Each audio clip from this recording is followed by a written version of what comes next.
Hey guys, so today I'm filming in my living room like the old days, if you guys recognize the background. My makeup area is just no words of how messy it is, and I cannot film like that. It's just clutter and I'm just like now that we have that settled. Today I am doing a Kim Kardashian inspired highlight look. How to get her like bright under eye area look, I guess is what we can call it.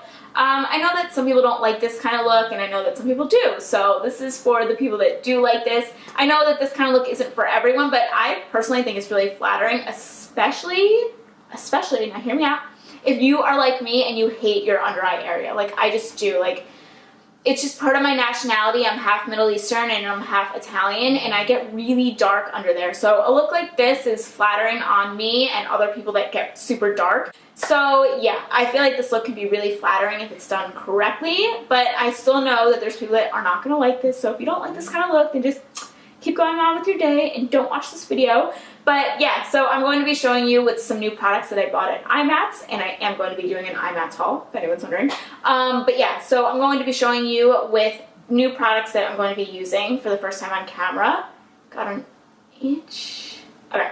And I'm also going to be taking tips from Kim Kardashian's makeup artist Mario, and just kind of stuff that I learned on my own. So I hope you guys enjoy this tutorial, and let's get started. Okay, so one of the first things that I read that Mario likes to do on Kim is he starts with a cream concealer and then he layers on top of that with a liquid. So I'm going to be using the Graftobian Neutral No. 1 palette, and this is just a bunch of shades of cream concealers. This is a professional makeup kit or whatever. I got this when I was at IMATS, but I think you can get it online, or you could just get any cream concealer. I know that NYX makes one if you're looking for a drugstore version. Get whatever works for you, but I'm going to be taking this with my finger, my ring finger, and I'm just going to dab this under my eye in a V shape.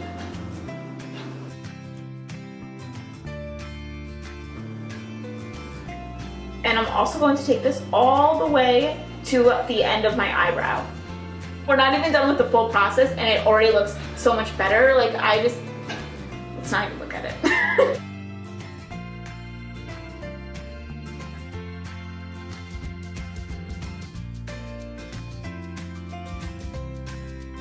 So now we're going to go in with a liquid concealer. So I'm going in with the Makeup Forever, what is this called? Full Coverage Concealer. It really is full coverage though, like crazy. And I'm number 4. So I'm just going to take this and go like that. See that? Just like a little string. Only 2 strings. So I just did 2 on each side, like that.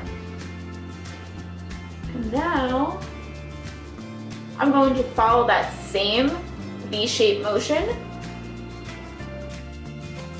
Okay, so now I'm going to take my damp beauty blender and I'm just going to blend this all in.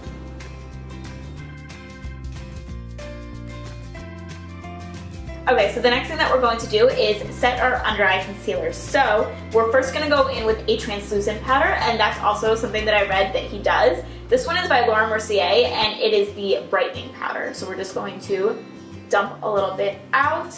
I'm going to use this with my damp beauty blender. So I'm just going to dip that in there.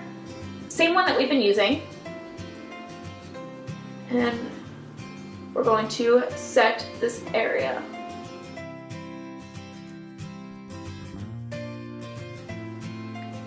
So now we're going to do the same thing to the other eye. So what I like about this powder is when I was at Sephora looking for a new translucent powder, because I had the one by MAC, I wasn't crazy about it. I felt like it was really chunky, and when I went looking for a new one, I went into Sephora, and I liked that this one said that it was for the under eye area. So it's super fine, and it was kind of formulated for that area. Whereas some things that are just for the entire face may not be as fine for this like super sensitive area that can get really cakey quickly. Just things that I noticed. So I feel like that just kind of gets rid of the lines that I have naturally, like not completely, but it does blur them a little bit. I am obsessed with this powder and I would recommend it to anybody. It is amazing and I love his whole technique. So the last step, and you can stop here. I think for me, on a daily basis, this would be just fine. But he does say then after a translucent powder, he'll set it one more time with just like a full coverage powder. So I'm going to be using MAC Emphasize because I have my palette right here. Looks like this, and it's very white. Another great powder is the Anastasia one that you guys see me use all the time, the yellow banana one. I'm just a little bit paler today, so the yellow one looks super yellow on me when I'm pale. When I'm a little bit more tan, it just looks great. But it doesn't look great when I'm pale. So we're going in with this, and I'm using a Sigma tapered highlighting brush. This is the F35, great for under the eyes because look how thin. See, it has that point. Okay. This step I don't think is necessary, but if you are going to be outside, it just kind of locks it in one more time. And your under eye area will not go anywhere, like the concealer. Obviously your face isn't gonna go anywhere. So then I would just go in and do the rest of my makeup. That would be done for the under eye area. So just make sure, I didn't say this before, but just make sure you do all of this before you do your lower lash line and before you do bottom lash mascara. That's the last step that I do. I feel like you probably knew that, but like if you were doing this with mascara on your lower lash line, it's just going to make a hot mess. So it's just going to get everywhere. So I just wanted to mention that. So I will be right back. I'm just going to do the rest of my makeup. Do you hear that? Wyatt is sleeping on the couch, just snoring like this. So cute watching puppy sleep. Okay. Anyways, after you're done doing all of your makeup, as usual, I always spray my face. Even if you don't see me doing it on camera, I always spray my face after doing my makeup. But especially with all the powder that we went into, you don't want this look to look really powdery in person. So, and I hope that this video was really helpful, and I hope that you enjoyed it. So I will talk to you guys soon, and have a wonderful day. Bye!